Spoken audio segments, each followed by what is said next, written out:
quick headlines before the intro. Your roof, battery, smart thermostat, and EV charger are no longer just household gadgets. In the right market, they can become grid resources. But the promise of lower bills depends on rules: who can sell flexibility, who controls the meter data, and whether utilities reward local generation instead of blocking it. Powered by artificial intelligence.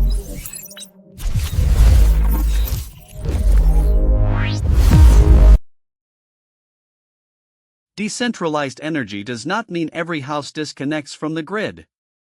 It means more useful power and flexibility sit close to where electricity is consumed. The IEA defines distributed energy resources as small-scale resources such as rooftop solar and battery storage, usually located near sites of electricity use. One home is tiny.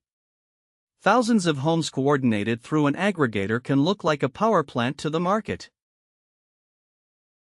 In the United States, FERC Order No. 2222 is a major reference point because it removes barriers that prevented distributed energy resource aggregations from competing in organized wholesale markets. The idea is powerful: let batteries, demand response, solar, and other small resources participate alongside traditional generation. But the rule also shows why this is complicated.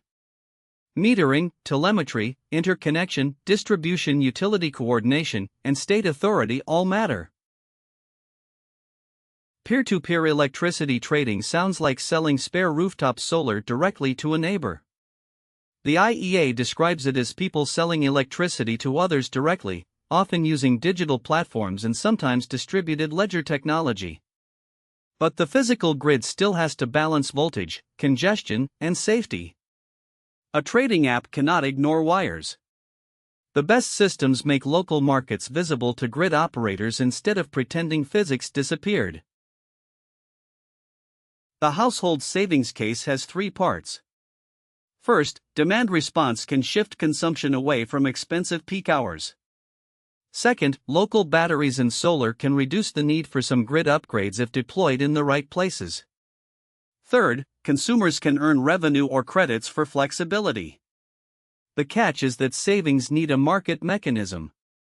If your utility tariff does not reward flexibility, your smart device may help the grid without helping your bill. There are risks. Wealthier households buy batteries and solar first, which can push fixed grid costs onto renters and lower-income users if regulators design tariffs badly. More digital control also means cybersecurity and privacy concerns. And retail tariffs can become confusing when prices change hour by hour. Decentralization lowers bills only when markets are transparent, participation is broad, and basic reliability stays protected. Bottom line, decentralized grids can reduce costs, but not by magic. The savings come from flexibility, competition, local generation, and better use of existing infrastructure. International policy and national regulators matter because they decide whether households can participate or whether utilities keep the value locked inside old business models. The future bill is not just about kilowatt hours. It is about who gets paid for flexibility.